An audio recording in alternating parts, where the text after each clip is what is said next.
Welcome मेरे प्यारे विद्यार्थियों। आप सभी का स्वागत है आपके अपने ही YouTube channel Tirwa agriculture academy पर। मैं सत्यम कटियार डील करूंगा आपके साथ फिजिक्स। जैसा कि हमने आपको पिछले लेक्चर में बताया था, पिछले हमने कुछ क्वेश्चन डिस्कस कराए थे। उस समय हमने आपको इन्फॉर्मेशन दी थी कि अब हमारे चैनल पर डेली बेसिस पर क्लासें आपको मिलती रहेंगी। बट कुछ टेक्निकल इशू की वजह से आपको क्लासेस नहीं मिल पाई। काफ़ी बच्चों के कमेंट आए थे और कई जगह से क्वेरीज ये आई थी कि सर आवाज़ में इको ज़्यादा है। तो उस प्रॉब्लम का सोल्यूशन करने की वजह से थोड़े दिनों तक हमारी क्लासेस नहीं हो पाई थी। बट आप परेशान मत होइए, आज से क्लासेस रेगुलर मिलेंगी। कल से अमित सर की क्लासेस भी इस चैनल पर स्टार्ट हो जाएंगी। तो जितने भी हमारे एग्रीकल्चर वाले बच्चे हैं या जो नॉर्मल बच्चे हैं, चैनल को सब्सक्राइब कर लें और कल से रेगुलर बेसिस पर इस चैनल पर क्लासेस आपको मिलती रहेंगी। फिलहाल आज हम थोड़ा सा डिस्कस कर लेते हैं कि किस तरीके से हम आपके सिलेबस को कवर अप कर रहे होंगे। सबसे पहले हम उस यूनिट को टारगेट करेंगे जो ज़्यादातर बच्चों को आती भी है और ज़्यादातर वो एग्जाम में पूछी भी जाती है। पहला टारगेट हम लेके चलेंगे हमारा यूपी बोर्ड एग्जाम को। तो पहले जैसे पहली आपने यूनिट देखी होगी एक लाइट, और ये शायद बच्चों की फेवरेट भी होती है। और लाइट यानी प्रकाश, इसके बारे में हम शुरुआत में डिस्कस कर रहे होंगे इस यूनिट के इंपॉर्टेंट क्वेश्चन के बारे में। लाइट, मेरा मानना है आपने लाइट पढ़ रखी होगी, ठीक है। एक बार हम भी आपको पढ़ाते हैं और कुछ दर्पण आपने भी पढ़ रखे होंगे। कुछ दर्पणों के बारे में कुछ इंपॉर्टेंट पॉइंट हम भी बताएंगे। आप देखिएगा यूपी बोर्ड और यूपी कैटेट दोनों में आपको उससे क्वेश्चन देखने को मिलेंगे। चलिए शुरुआत करते हैं। तो सबसे पहले लाइट के बारे में अगर बताया जाए तो लाइट यूनिट के लिए देखो शुरुआत करते हैं हम। जैसे लाइट में सबसे फर्स्ट बात आती है हमारी प्रकाश का परावर्तन, जिसे कहते हैं रिफ्लेक्शन ऑफ लाइट। तो प्रकाश के परावर्तन देखिए क्या होता है। प्रकाश का परावर्तन, शायद ही कोई बच्चा हो जिसको ये नहीं आता होगा कि प्रकाश का परावर्तन क्या होता है। सभी को पता होगा, ठीक है। एक बार हमारे साथ रिवाइज करेंगे। प्रकाश का परावर्तन क्या होता है कि जब कोई प्रकाश किरण किसी चिकने सतह या अपारदर्शी माध्यम से टकराती है।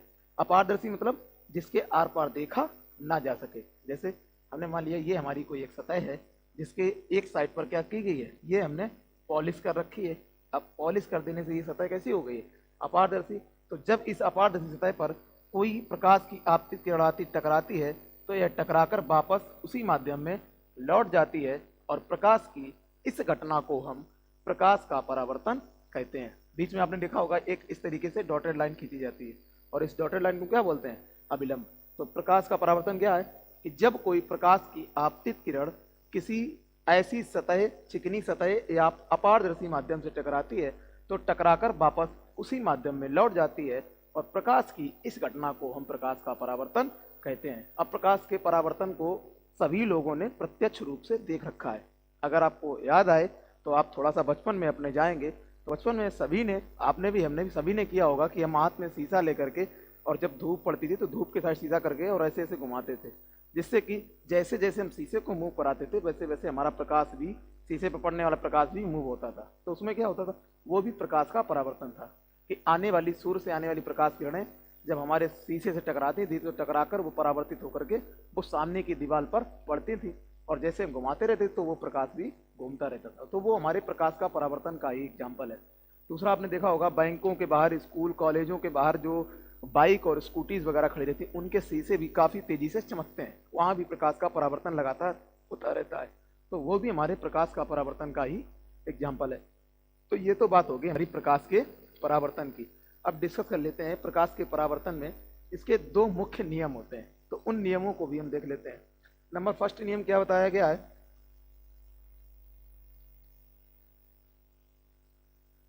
जैसे बात कर लेते हैं नंबर फर्स्ट नियम की।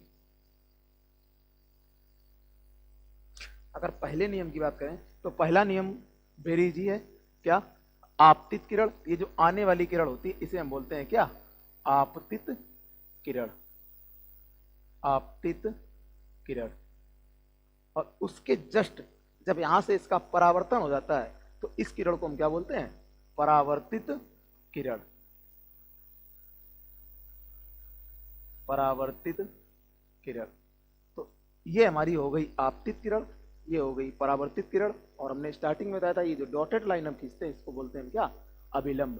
तो ये वाली रेखा हमारी क्या हो जाएगी, अभिलंब। तो देखिए पहला नियम क्या है, सबसे फर्स्ट नियम क्या है, आपतित किरण, परावर्तित किरण तथा अभिलंब तीनों एक ही तल में होने चाहिए। एक ही तल में होने चाहिए का मतलब तीनों का जो मीटिंग पॉइंट है वो एक ही बिंदु पर होना चाहिए। जैसे आप देख रहे हैं ये आपतित किरण हो गई, ये परावर्तित किरण हो गई और ये अभिलंब, तीनों का मीटिंग पॉइंट ये एक ही पॉइंट है। तो ऐसे ही आपतित किरण, परावर्तित किरण तथा अभिलंब तीनों एक ही तल में होने चाहिए। ये हो गया हमारा नियम नंबर फर्स्ट।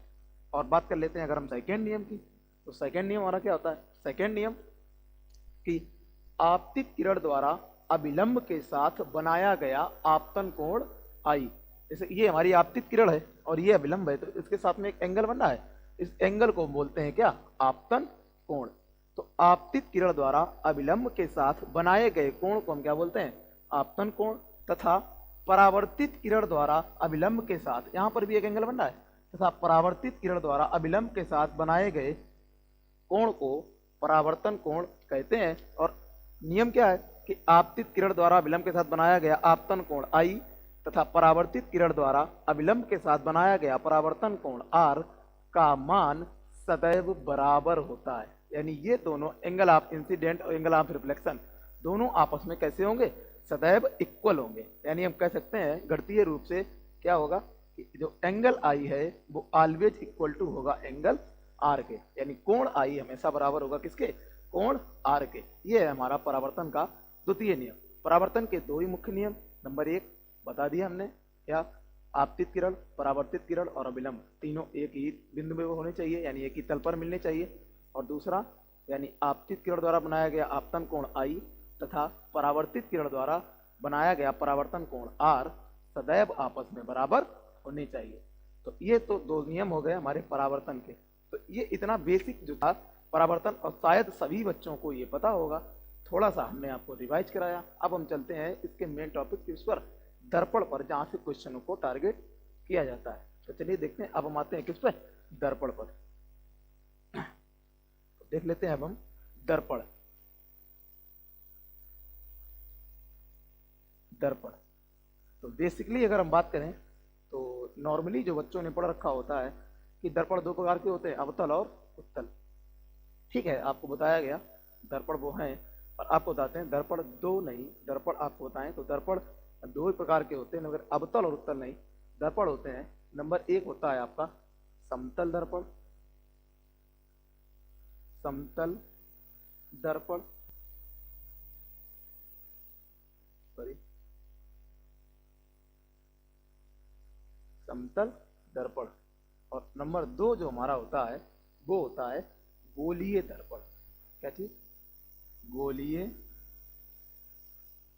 गोलीय दर्पण। ठीक है, तो दर्पण कितने प्रकार के हो गए, दो प्रकार के, नंबर एक समतल दर्पण, नंबर दो गोलीय दर्पण। ठीक है, तो अब हम डिस्कस करेंगे पहले एक एक को, पहले समतल दर्पण को, उसके बाद आगे गोलीय दर्पण को। देखिए समतल दर्पण से नॉर्मली क्या होता है कि समतल दर्पण को लाइटली लेकर के छोड़ दिया जाता है, और समतल दर्पण से ही फिर क्वेश्चन टारगेट होते हैं। जैसे ऑप्शनल में यूपी बोर्ड में आता है और यूपी कैटेट में तो एक क्वेश्चन का रखा मिलेगा। तो डिस्कस करते हैं, पहले लेते हैं किसको, समतल दर्पण को। तो बात कर लेते हैं हम पहले समतल दर्पण की। तो ये तो हम देख ही चुके दो प्रकार के, तो हम पहले बात कर लेते हैं किस पर, समतल दर्पण। तो आइए डिस्कस करते हैं समतल दर्पण। अच्छा, समतल दर्पण किन किन बच्चों ने देख रखा है, देखिए सभी बच्चों ने समतल दर्पण को देख रखा है। हो सकता है अभी आपको नहीं याद आ रहा, अब बताते हैं तब आपको याद आएगा। आप डेली घर में जो शीशा देखते हो जिसमें सुबह हम रेडी होकर के कहाँ जाते हैं, कॉलेज, वो हमारा कौन सा दर्पण है, वो हमारा समतल दर्पण है, जिसमें हम डेली सुबह अपना खूबसूरत चेहरा देखते हैं। वो कौन सा दर्पण है, वो हमारा समतल दर्पण है। तो बात कर लेते हैं समतल दर्पण। तो समतल दर्पण देख तो सभी ने रखा है। अब इस दर्पण से संबंधित, देखो समतल दर्पण में इससे संबंधित जो कुछ पॉइंट्स हैं, महत्वपूर्ण पॉइंट, उन पर हम डिस्कस करते हैं। नंबर फर्स्ट पॉइंट, जैसे आपको बताते हैं कि समतल दर्पण की जो पहली खासियत होती है, वो खासियत क्या है, समतल दर्पण की पहली खासियत कि समतल दर्पण के सामने जितनी दूरी पर वस्तु होती है उसका प्रतिबिंब भी उतनी ही दूरी पर बनता है। जैसे नंबर एक, जो पहला फर्स्ट पॉइंट हमने बताया, हमने कहा एक सेकंड के लिए मान लो, जैसे बाई फिगर आप समझना, ठीक है। और कोशिश हम ये करेंगे कि अगले से हम पीछे स्लाइड्स लेके आए, बट जब तक स्लाइड्स नहीं आती है तब तक क्लासों को डिले करना ठीक नहीं है, क्योंकि आपको पता है यूपी बोर्ड ने अनाउंस कर दिया है कि मध्य फरवरी से वो एग्जाम करवाएगा। तो अगर स्लाइड्स को हम देखते हैं अरेंजमेंट, लेकिन तब तक क्लासों को ऐसे ही एडजस्ट करेंगे।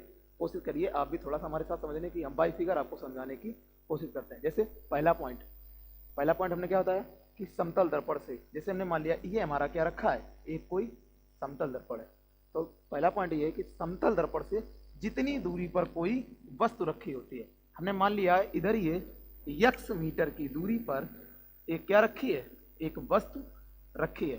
तो पहला पॉइंट यही है कि समतल दर्पण से जितनी दूरी पर कोई वस्तु रखी होती है उसका प्रतिबिंब उतनी ही दूरी पर बनता है। जैसे इतनी दूरी पर ये वस्तु रखी है तो जस्ट इतनी ही दूरी पर इसका क्या बनेगा, प्रतिबिंब बनना होगा। मतलब अगर ये x मीटर इधर दूरी है तो इधर भी जो इसका प्रतिबिंब बनेगा वो x मीटर की दूरी पर ही बन रहा होगा। यानी अगर x मीटर की दूरी पर वस्तु है तो उसका जस्ट प्रतिबिंब भी x मीटर की दूरी पर ही बन रहा होगा। प्रतिबिंब मतलब इमेज, जिसे हम कहते हैं ना, फोटोज हमारी गैलरी में किस रूप में सेव होती है, इमेज, इंग्लिश में कहते हैं इमेज। तो उतनी ही दूरी पर इमेज बन रही होती है। और इस पॉइंट को अगर टेक्निकली समझा जाए तो टेक्निकली समझने के लिए क्या है, आपने भी देख रखा है कि जैसे शीशे के सामने हम जितनी दूरी पर खड़े होते हैं हमें प्रतिबिंब भी अपना उतनी ही दूरी पर दिखाई पड़ता है, और शीशे के जितना हम पास जाते हैं हमें ऐसा लगता है कि हमारी फोटो भी उतना ही पास आ रही है, और जितना दूर हम शीशे से जाते हैं उतनी दूर फोटो भी जाती है। तो वो किस कारण होता है, वो प्रतिबिंब पहला है कि जितनी दूरी पर वस्तु होगी उसका प्रतिबिंब उतनी ही दूरी पर बनेगा। तो ये हो गया फर्स्ट पॉइंट, फर्स्ट और इम्पॉर्टेंट पॉइंट।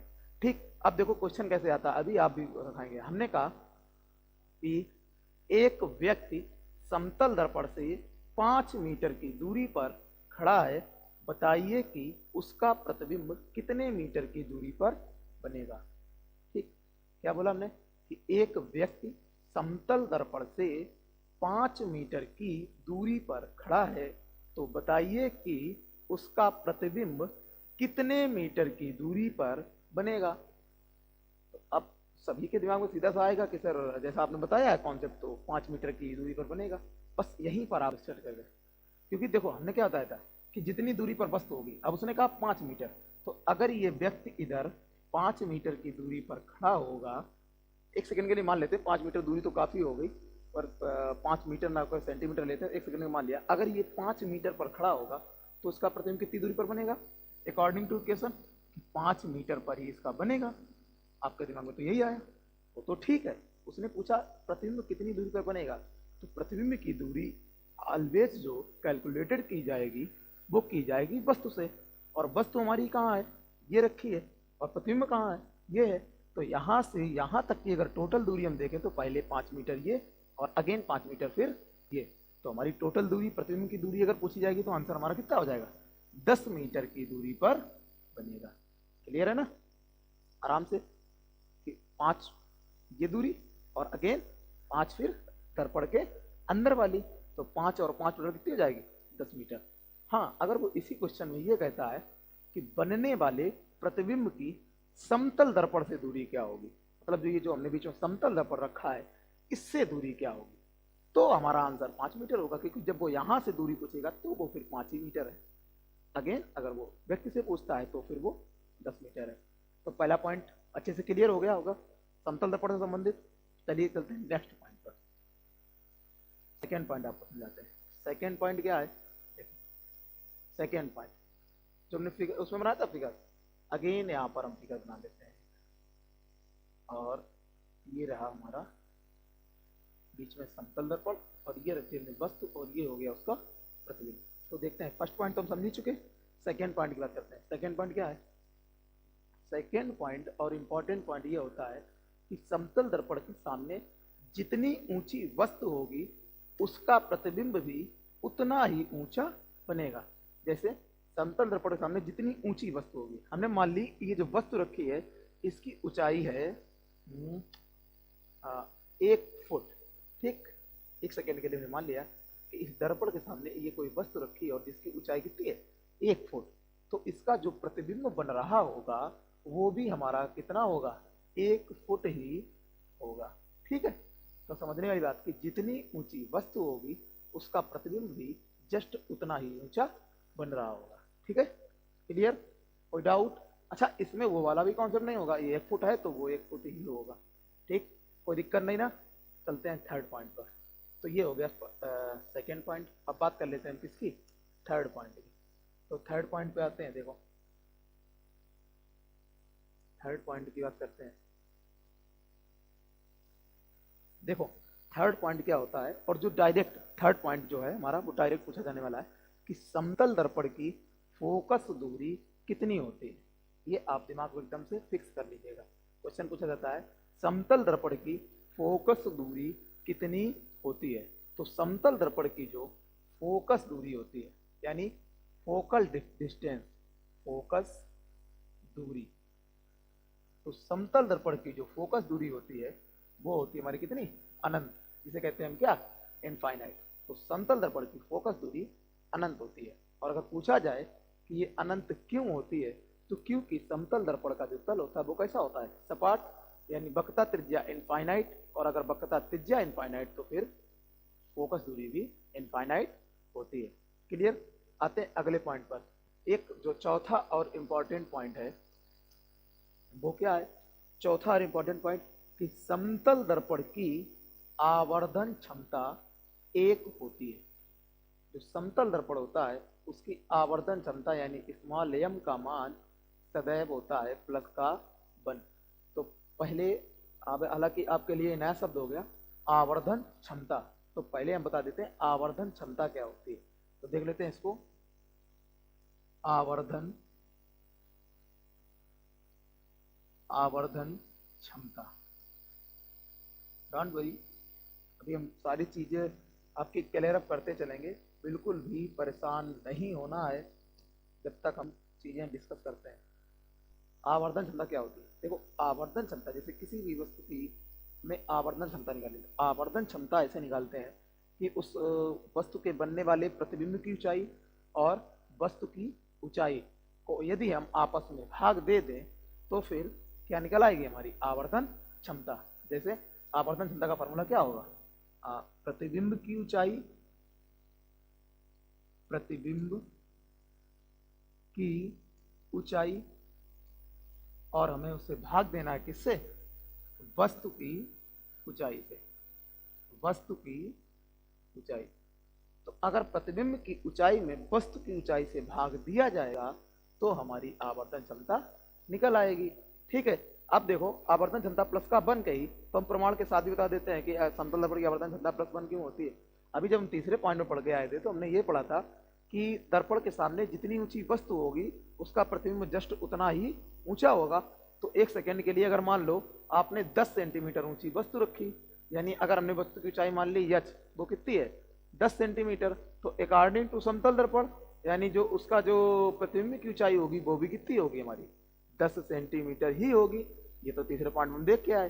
तो अगर उस हिसाब से हम रखेंगे तो प्रतिबिंब की ऊंचाई 10 और वस्तु की ऊंचाई भी 10, और ये 10 से 10 कटेगा तो आंसर कितना आ जाएगा, 1। अगर यही चीज हम 50 माने तो ये 50 तो वो भी 50, और 50/50 होगा तब भी 1। मतलब कोई भी वैल्यू आप लोगे, लास्ट जब फाइनल हम उसका अनुपात कर रहे होंगे तो आंसर हमेशा कितना मिलेगा हमें, 1, और वो भी किसका, +1। तो यानी ये चीज क्लियर हो गई, समतल दर्पण की आवर्धन क्षमता 1 होती है। तो ये हो गए हमारे कितने पॉइंट, 4 पॉइंट। अब चलते हैं 5वां पॉइंट। ये तो आप समझ ही गए होंगे, ठीक। अगर आप नहीं समझ पाए तो स्क्रीनशॉट ले लीजिएगा, अगर आपको समझ में आया। ठीक, आगे देखते हैं। समतल दर्पण में 4 पॉइंट हमने आपको अभी तक डिस्कस किए। अब आते हैं अगेन आगे के पॉइंटों पर। बात कर लेते हैं हम 5वें पॉइंट, और ये 5वां पॉइंट अच्छा और मोस्ट इंपॉर्टेंट पॉइंट। 5वें पॉइंट की बात कर लेते हैं। देखो 5वां पॉइंट क्या है, पूछा जाता है कि समतल दर्पण में, सॉरी, समतल दर्पण की ऊंचाई कितनी होनी चाहिए कि उसके सामने रखी वस्तु का पूर्ण प्रतिबिंब दर्पण में देखा जा सके। नहीं समझ पाया? जैसे हमने पूछा कि समतल दर्पण की कम से कम ऊंचाई कितनी होनी चाहिए, यानी जो समतल दर्पण है वो हमारा कम से कम कितना ऊंचा होना चाहिए कि उसके सामने यदि हम खड़े होते हैं तो हमें अपना पूरा प्रतिबिंब दिख जाए। समझ गए ना? तो कितनी होनी चाहिए, जैसे मान लिया 1 सेकेंड के लिए कि हमारी हाइट 5 फुट है, तो अब हमारे लिए जो दर्पण घर में लगाया जाए, समतल दर्पण, वो कितनी ऊंचाई का लगाया जाए कि जब हम पूरा रेडी होकर उसके सामने खड़े हों तो पैर से लेके सर तक का हमारा पूरा प्रतिबिंब उसमें दिख जाए। तो ऐसा क्वेश्चन आता है कि समतल दर्पण के सामने, समतल दर्पण की कम से कम ऊंचाई कितनी होनी चाहिए कि वस्तु का पूर्ण प्रतिबिंब देखा जा सके। तो वो वाले टॉपिक में ज्यादातर बच्चों को शायद पता होगा। यदि आपको पता है तो आप आंसर बोलेगा जरूर, वीडियो देखते जाए, बोलते जाइए, अच्छा एक्सपीरियंस होता है और बोलने से चीजें याद होती हैं। अपनी बोली हुई आवाज कानों में बहुत जल्दी पहुंचती है और वो आप कभी नहीं भूलते हैं। तो अगर आप वीडियो भी देख रहे हैं और आपको चीजें आती हैं तो आप साथ साथ में बोलने की आदत भी डाल लें, ये आपके लिए ही पॉजिटिव होगी। ठीक है, तो आंसर शायद कुछ बच्चों को पता चल चुका होगा। आंसर क्या होने वाला है? h/2, यानी जितनी ऊंची वस्तु होगी उसकी आधी ऊंचाई होनी चाहिए। यानी इसका आंसर क्या हो जाएगा? h/2 कितना होगा? h/2 यानी वस्तु की ऊंचाई का आधा। जैसे हमने बताया था कि मेरी हाइट अगर मान ली जाए 5 फुट है तो मेरे लिए जो दर्पण लगाया जाना चाहिए वो कम से कम 2.5 फुट का होना चाहिए। 2.5 फुट से कम हाइट का नहीं होना चाहिए, कम से कम उसकी हाइट 2.5 फुट होनी चाहिए मेरा पूर्ण प्रतिबिंब उसमें देखने के लिए। तो अभी क्लियर होगा, किसी भी वस्तु का अगर हमें पूरा प्रतिबिंब देखना है तो उसके सामने जो दर्पण लगा होना चाहिए वो कम से कम उस वस्तु की ऊंचाई की आधी ऊंचाई के बराबर होना चाहिए। 5 पॉइंट क्लियर। अब बात कर लेते हैं हम छठे पॉइंट पर, छठा और इंपॉर्टेंट पॉइंट पर, जहां से बनता है आपका क्या? न्यूमेरिकल। और आज हम आपको बताते हैं कि आप जब नाई की दुकान में खड़े होते हैं तो वो आपको इनफाइनाइट प्रतिबिंब क्यों दिखते हैं। एक जैसे हम नाई की दुकान में खड़े हो तो सामने भी हमें 2-3 प्रतिबिंब अंदर तक चलते रहते, अगर पीछे देखें तो पीछे भी बहुत सारे प्रतिबिंब हमें दिखते हुए चले जाते। ऐसा क्यों होता है? तो उस वाले कॉन्सेप्ट पर आज हम बात कर लेते हैं। देखिए, अब आते हैं हम छठे पॉइंट पर। चलिए उसके लिए नई स्लाइड ले लेते हैं, छठे पॉइंट पर बात कर लेते हैं। अच्छा, जब ये समतल दर्पण एक रखा होता है तो इसके सामने अगर कोई वस्तु रखी जाए तो उसका प्रतिबिंब यहाँ बन जाता है। लेकिन अब जो छठा पॉइंट हम डिस्कस करने जा रहे हैं उसमें क्या होगा कि समतल दर्पण एक नहीं होगा, 2 समतल दर्पण होंगे और वो किसी एंगल पर उनको रखा जाएगा और तब उनके द्वारा बनने वाले प्रतिबिंबों की संख्या पूछी जाएगी यदि उनके बीच कोई वस्तु रखी जाए। देखते हैं, देखो, जब भी 2 समतल दर्पणों को किसी भी एंगल पर रखा जाए तो उनके बीच रखी वस्तु के बनने वाले प्रतिबिंबों की संख्या ज्ञात करने के लिए हम निम्न फार्मूले का यूज करते हैं। और देखो फार्मूला क्या है? प्रतिबिंबों की संख्या, प्रतिबिंबों की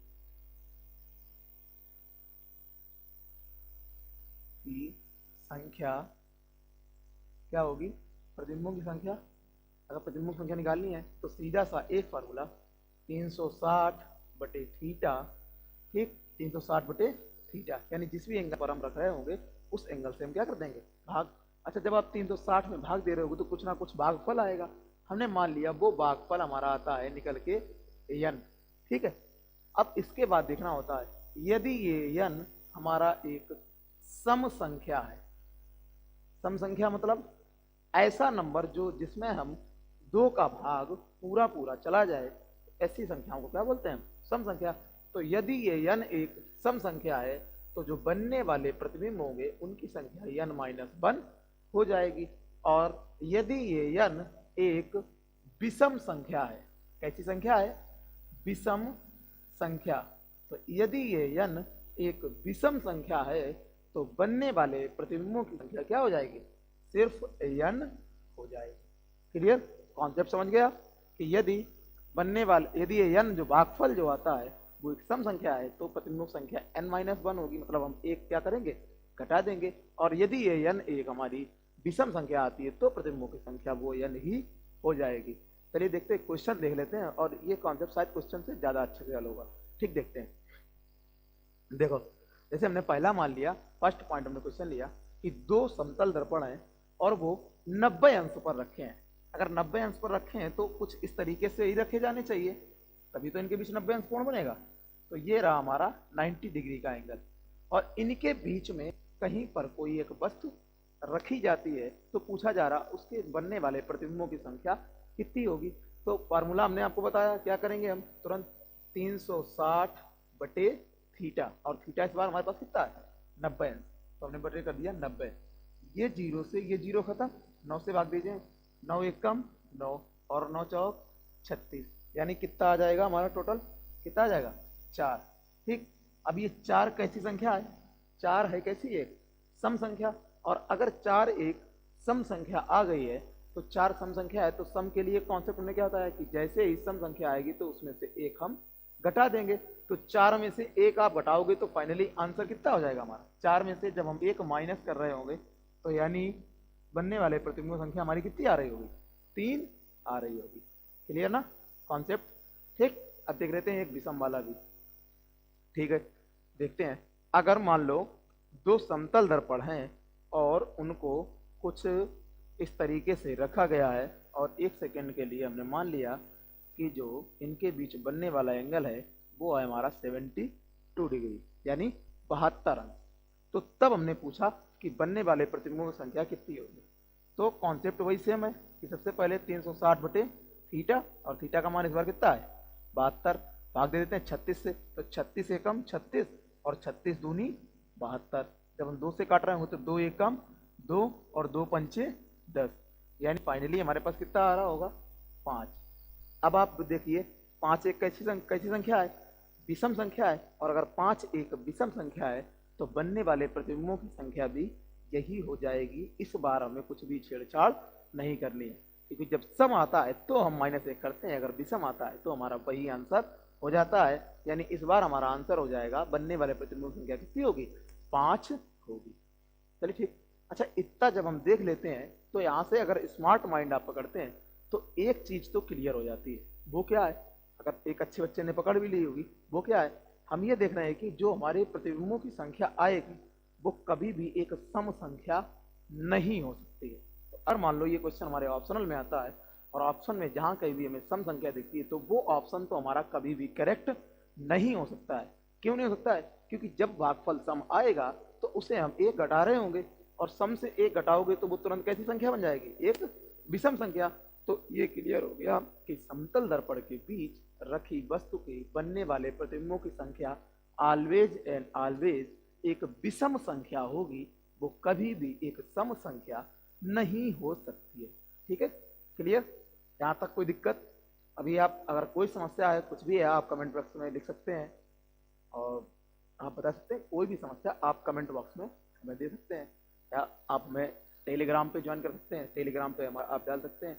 ठीक है, और टेलीग्राम पे जल्द ही तिरवा एग्रीकल्चर एकेडमी नाम से एक टेलीग्राम पर भी चैनल बन जाएगा, आप चाहें तो जो भी बच्चा उसे देख रहा है आप उसको ज्वाइन कर सकते हैं। पूरा ग्रुप ओपन रहेगा, उसमें आप कोई भी डाउट, यूपी बोर्ड से रिलेटेड कोई भी डाउट, फिजिक्स के कोई भी क्वेश्चन, मैथ्स की कोई भी क्यूरी, या एग्रीकल्चर से रिलेटेड कोई भी क्यूरीज को आप उसमें पोस्ट कर सकते हैं। कोशिश हमारी होगी कि उन चीज़ों का हम आप तक एक बेहतर सोल्यूशन पहुंचा सकें। ये आपकी एक बेहतरीन तैयारी के लिए तैयार किया गया एक प्लेटफॉर्म है, और यहाँ से हम आपको अच्छे अच्छे कॉन्सेप्ट के साथ डिलीवर कर रहे होंगे। फिलहाल जितना हमने पढ़ा दिया इतने में अगर आपको कोई समस्या है तो आप ज़रूर बताएं, और क्लास हमारी आगे भी कंटिन्यू होगी। आज पहला वीडियो है और डेमो वीडियो, आज कायदे से क्लास हुई है, और इसी तरीके से इस चैप्टर के बारे में आगे हम कल डिस्कस कर रहे होंगे। फिलहाल आज इतना ही रखते हैं, और इसके बाद हम बताते हैं, थोड़ा सा आप सुन लीजिए कि कल से क्लासेस पढ़ती रहेंगी। फिजिक्स का डेली एक वीडियो फिजिक्स का, और इसमें हम डील कर रहे होंगे इम्पोर्टेंट पॉइंट। देखिए अभी वो टाइम तो नहीं है कि हम आपको विद इन सिलेबस पूरा दे सकें, बट हमारी कोशिश ये होगी कि जहां से आपका यूपी बोर्ड पेपर हिट होता है उन टॉपिकों को हम जरूर टच कर रहे होंगे। और बाकी जो हमारे बच्चे नॉर्मल फिजिक्स वाले हैं, एग्रीकल्चर को छोड़कर जो नॉर्मल फिजिक्स वाले हैं वो तैयार रहें, उनकी भी एक स्पेशल क्लास जो नॉर्मल फिजिक्स के हमारे बच्चे जो 12th वाले हैं, जो 12th के हैं, इनकी भी एक क्लास पढ़ रही होगी। और इनकी क्लासों में अंतर थोड़ा सा ये होगा कि इनकी क्लास को हम क्वेश्चनों के साथ डिस्कस कर रहे होंगे, और दूसरी चीज इनकी क्लास में जो इम्पोर्टेंट डेरिवेशन जो हर बार एग्जाम में हिट किए जाते हैं उनको भी हम डिस्कस कर रहे होंगे। तो थोड़ा सा आप थ्योरी तैयार करके आएँ, थोड़ा सा हम बता देंगे किस चैप्टर के बारे में हम डिस्कस करेंगे। तो आप अगर एक बार पढ़ के बैठेंगे तो आप एक बेहतरीन एक्सपीरियंस के साथ में चीज़ों को समझ पाएंगे। तो हमारा कोई भी बच्चा परेशान ना हो, सभी बच्चों के लिए अब लगातार वीडियो आते रहेंगे। जितने भी इशू थे, जो भी प्रॉब्लम थी, वो सारी सॉल्व हो चुकी हैं। और इन चीज़ों के साथ में हम आपके साथ डेली वीडियो में जुड़ते रहेंगे। और बाकी आप लाइक, शेयर और सब्सक्राइब कर सकते हैं अगर आपको कुछ अच्छा और बेहतरीन कंटेंट इस चैनल पर दिखाई पड़ता है। और बाकी परेशान मत होइए, समय के साथ आपको चीज़ें एक बेहतरीन धमाका भी होगा। और बाकी जो हमारे 12th फिजिक्स के नॉर्मल बच्चे हैं, इनके लिए तो एक धमाका क्लास होगी, और एग्रीकल्चर वालों के लिए भी एक धमाकेदार क्लास होगी। और वो कब होगी? यूपी बोर्ड एग्जाम से जस्ट पहले इसी चैनल पर लाइव क्लास होगी। और कोशिश करेंगे उस क्लास को थोड़ा सा लॉन्ग ले जाने की। आप भी तैयार रहें, हम भी तैयार रहेंगे एक बेहतरीन जोश और जुनून जज्बे के साथ। चलिए ठीक, वीडियो को ख़त्म करने से पहले एक मोटिवेशनल शायरी देते हैं आपको। जैसे नया साल आ गया है तो उस पर बताते हैं, सीढ़ियाँ उन्हें मुबारक हों, सीढ़ियाँ उन्हें मुबारक हों जिन्हें सिर्फ छत तक जाना है। ठीक है, जैसे नहीं तो अर्धवार्षिक एग्जाम में अच्छे नंबर आ गए, बस उतने में खुश हैं। अरे ठीक है, आपके अर्धवार्षिक में नहीं है, आप तैयारी करिए। ऐसा नहीं कि वार्षिक में, अर्धवार्षिक तो होम एग्जाम था, हमें असली मौका कहाँ दिखाना है? अपना बोर्ड परीक्षा में। तो उनके लिए है, हताश मत होइए। और जो ज़्यादा खुश होते हैं उनको इतना कहिए, सीढ़ियाँ उन्हें मुबारक हों, सीढ़ियाँ उन्हें मुबारक हों जिन्हें सिर्फ छत तक जाना है। और हमारी मंजिल तो आसमान है, रास्ता हमें खुद बनाना है। तो हमारी मंजिल कहाँ होगी? यूपी बोर्ड एग्जाम में 90+ को हिट करने की, और दूसरा यूपी कैडेट में अपने नाम के झंडे गाड़ने की। तो हमारी मंजिल तो आसमान है, और उसके लिए रास्ता हमें खुद बनाना है। चलिए मिलते हैं अगले वीडियो में, तब तक के लिए पढ़ते रहिए। जय हिंद, जय भारत, वंदे मातरम।